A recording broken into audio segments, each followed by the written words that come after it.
Sometimes the most powerful lessons about respect and dignity come from the most unexpected sources, and sometimes justice arrives in ways that no one sees coming. What I'm about to tell you is a story that will remind you why kindness matters, why character counts more than appearance, and why you should never judge someone based on assumptions about who they are or where they come from. This is the incredible true story of how one man's ignorance and prejudice led to consequences he never could have imagined, and how a family's quiet dignity became the foundation for justice in ways that changed an entire community. The story takes place at Romano's Italian Kitchen, a family-owned restaurant in suburban Atlanta that had been serving the local community for over 20 years. The restaurant was owned and operated by Vincent Romano, a 58-year-old man who had built his business through hard work but had also developed some very unfortunate attitudes about who belonged in his establishment and who didn't. Romano was known in the neighborhood as someone who ran a successful restaurant, but those who worked for him knew he had strong opinions about race and class that he wasn't shy about expressing. He believed in what he called maintaining standards, which too often meant making assumptions about customers based on their appearance rather than treating everyone with equal respect. On a quiet Tuesday afternoon in March 2023, those attitudes would finally catch up with him in ways he never saw coming. At around 2:30 p.m., an elderly black man walked into Romano's Italian Kitchen. The man was 72-year-old James Washington, a Vietnam War veteran who had served 2 tours of duty as a Marine and had been decorated for his service to his country. He was a retired postal worker who had spent 30 years delivering mail in Atlanta neighborhoods, and he was beloved by everyone who knew him for his kindness, his work ethic, and his gentle sense of humor. James was dressed simply that day: clean jeans, a worn but neat button-down shirt, and a baseball cap that identified him as a Vietnam veteran. He walked with a slight limp, the result of an injury he'd sustained during his military service, and he carried himself with the quiet dignity of someone who had faced challenges throughout his life but had never allowed them to break his spirit. James had been running errands in the area and decided to stop for a late lunch. He had heard good things about Romano's Italian Kitchen from neighbors, and he was looking forward to trying their food. As he entered the restaurant, he was greeted by the smell of garlic and tomato sauce, and the warm atmosphere that made the place popular with local families. But from the moment James walked through the door, Vincent Romano's attitude made it clear that he wasn't welcome. Romano, who was working the front counter that afternoon, looked James up and down with obvious disapproval.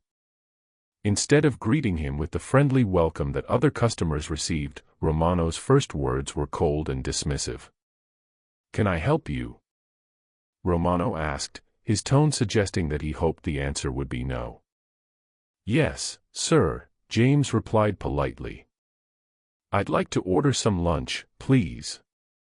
Maybe the spaghetti and meatballs." Romano glanced around the restaurant, which was mostly empty except for a couple sitting in a corner booth, then looked back at James with an expression of annoyance. "Look, I don't think this is the right place for you," Romano said bluntly. "This is a family restaurant. We cater to a certain type of clientele." James, who had unfortunately experienced this kind of treatment before in his 72 years, remained calm and polite. "I understand it's a family restaurant, sir.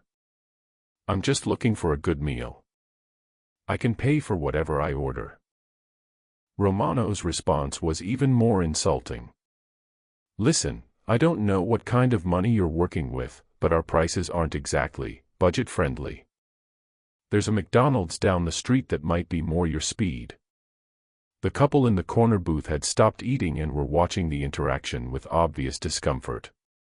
The waitress, a young woman named Maria who had been working at the restaurant for 6 months, looked mortified by her boss's behavior. James stood quietly for a moment, processing what had just happened. He had served his country with honor, worked hard his entire life, and raised a family while contributing to his community in countless ways.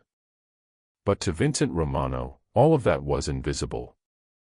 All Romano saw was a black man in simple clothes, and he had made assumptions based on nothing more than prejudice. "I understand," James said finally, his voice still calm despite the humiliation he was experiencing. "Thank you for your time."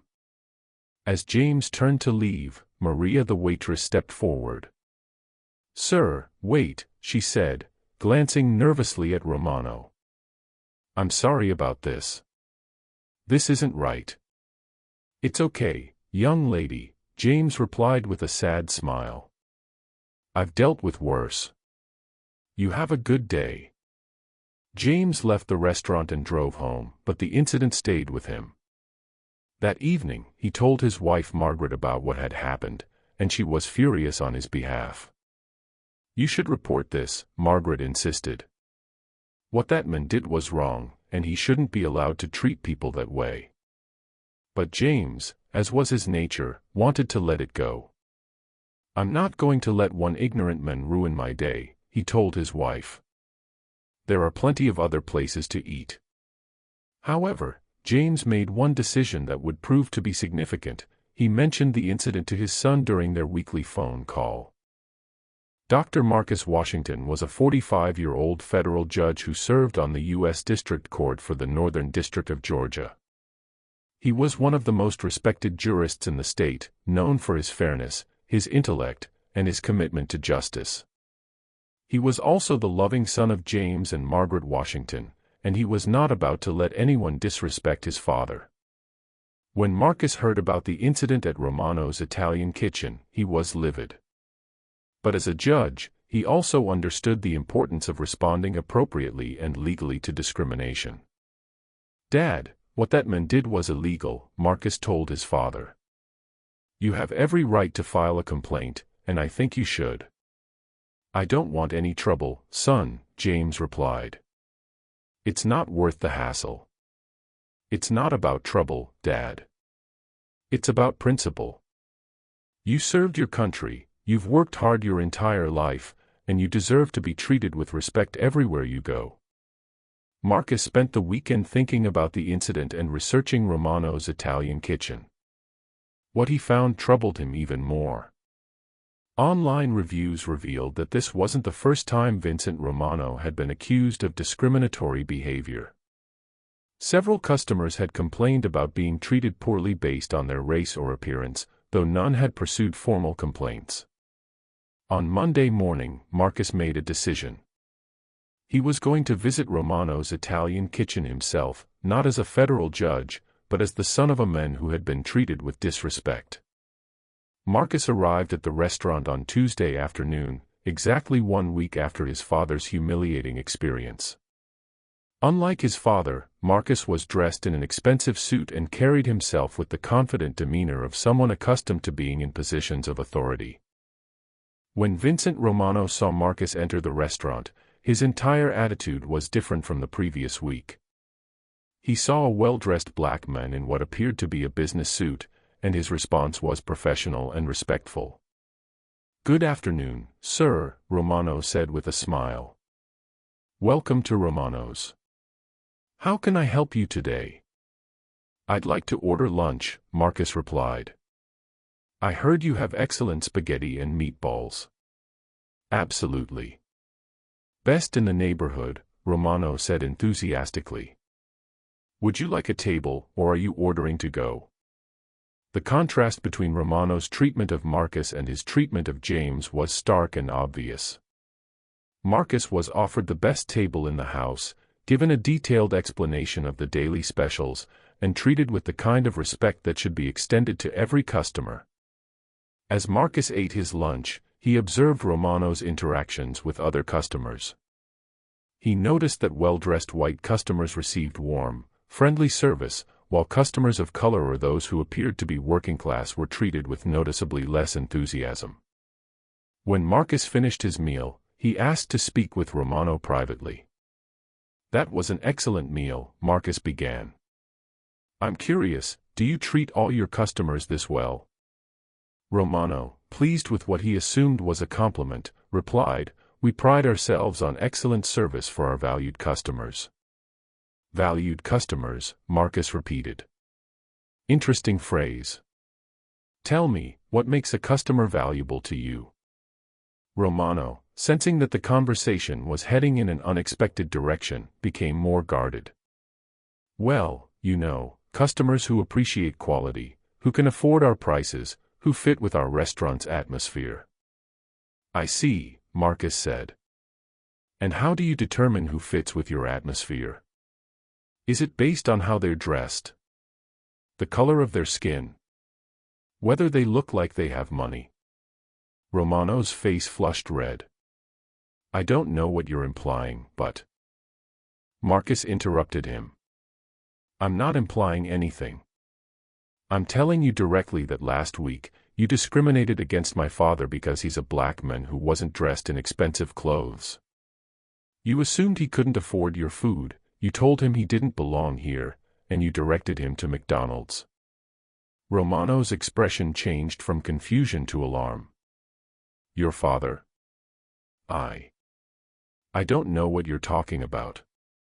My father is James Washington, a 72-year-old Vietnam War veteran who came here looking for a good meal and was treated like garbage because of the color of his skin. Marcus reached into his jacket and pulled out his business card, placing it on the table in front of Romano. The card identified him as the Honorable Marcus Washington, United States District Judge. Romano stared at the card, and Marcus watched as the full implications of the situation dawned on him. Judge Washington, Romano stammered. There must be some misunderstanding. There's no misunderstanding, Marcus replied calmly. My father told me exactly what happened here, and I've just witnessed firsthand how differently you treat customers based on your assumptions about them. Marcus paused, allowing Romano to fully absorb what he was hearing. Now, let me be clear about something. I'm not here in my capacity as a federal judge. I'm here as the son of a man who was disrespected in your establishment. But I want you to understand that discrimination based on race is illegal under federal civil rights laws, and what you did to my father constitutes a clear violation of those laws. Romano was now visibly shaking. Judge Washington, please, I made a mistake. I was having a bad day, and A bad day doesn't excuse racism, Marcus interrupted. And this wasn't a one-time mistake. I've researched your restaurant, and there are multiple complaints about discriminatory treatment. What would you want me to do? Romano asked desperately. Marcus had thought carefully about this moment. He didn't want revenge, he wanted change. First, you're going to personally apologize to my father. Not a phone call, not a letter, you're going to meet with him face to face and acknowledge what you did wrong. Romano nodded frantically. Second, you're going to implement anti-discrimination training for yourself and all your employees. I'll provide you with resources for that training. Yes, absolutely. Third, you're going to post a clear policy statement in your restaurant stating that all customers are welcome regardless of race, religion, or economic status. Of course. And finally, Marcus continued, you're going to make a substantial donation to a veterans organization of my father's choosing, as a gesture of respect for the veteran you disrespected. Romano agreed to all of Marcus's conditions without hesitation. There's one more thing, Marcus added. If I ever hear of another incident like this at your restaurant, I will personally ensure that every legal remedy available under federal and state law is pursued to the fullest extent. 2 days later, Vincent Romano appeared at James Washington's home with an elaborate bouquet of flowers and a handwritten letter of apology. The meeting, which took place in the Washington family's living room with Margaret and Marcus present, was emotional and transformative. Mr. Washington, Romano said, his voice shaking with emotion, I owe you the deepest apology possible. What I did was inexcusable, ignorant, and cruel. I judged you based on my own prejudices instead of seeing you for the honorable man you are. James, with the grace that had characterized his entire life, accepted Romano's apology. I appreciate you coming here, he said. I hope you've learned something from this experience. I have, Romano replied. more than you know. Romano followed through on every commitment he had made to Marcus. He completed comprehensive anti-discrimination training, required all his employees to do the same, and posted a prominent sign in his restaurant welcoming all customers regardless of background. He also made a $10,000 donation to the Wounded Warrior Project in James Washington's honor. But perhaps the most significant change was in Romano himself. The incident forced him to confront his own prejudices and examine the harm his attitudes had caused. He began volunteering with local veterans organizations and became an advocate for treating all people with dignity and respect. The story of what happened at Romano's Italian Kitchen spread throughout the Atlanta community, but not because Marcus Washington used his position to publicly embarrass Vincent Romano. Instead, it spread because Romano himself began telling the story as part of his own transformation. "I was a bigot," Romano said in an interview with a local newspaper 6 months after the incident. "I thought I was a good person, but I was treating people badly based on ignorant assumptions. Judge Washington could have destroyed my business and my reputation, but instead he gave me a chance to become better. I'm grateful for that chance." James Washington became a regular customer at Romano's Italian Kitchen, where he was always greeted with warmth and respect. Other veterans from the community began frequenting the restaurant as well, drawn by Romano's newfound commitment to honoring those who had served their country. Marcus Washington, for his part, was proud of how his father had handled the situation and how it had ultimately led to positive change. "My father taught me that dignity doesn't depend on how other people treat you," Marcus reflected. "It depends on how you carry yourself and how you respond to adversity." He could have been bitter about what happened, but instead he chose to see it as an opportunity for education and growth. The incident also had broader implications for the community. Other business owners, learning about what had happened at Romano's, began examining their own practices and attitudes toward customers. Several businesses implemented their own anti-discrimination policies and training programs. A year later, Romano's Italian Kitchen was recognized by the Atlanta Veterans Affairs Office for its outstanding service to veterans and its commitment to inclusive business practices. Vincent Romano accepted the award with James Washington standing beside him. "A year ago, I was a different person," Romano said during his acceptance speech. "I thought I understood what it meant to run a business and serve customers. But Mr. Washington and his son taught me that real service means treating every person who walks through your door with respect and dignity, regardless of what they look like or where they come from." Today, Romano's Italian Kitchen displays a prominent photo of James Washington in his Marine uniform, along with photos of other veterans from the community. The restaurant has become a gathering place for veterans and their families, and Vincent Romano has become one of the most vocal advocates for veterans' rights in the Atlanta area.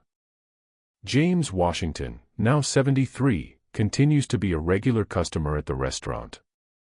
He and Vincent Romano have developed an unlikely friendship based on mutual respect and Romano's genuine transformation. "People can change," James said in a recent interview. "It takes courage to admit you were wrong and to do the work to become better." Mr. Romano found that courage, and I respect him for it.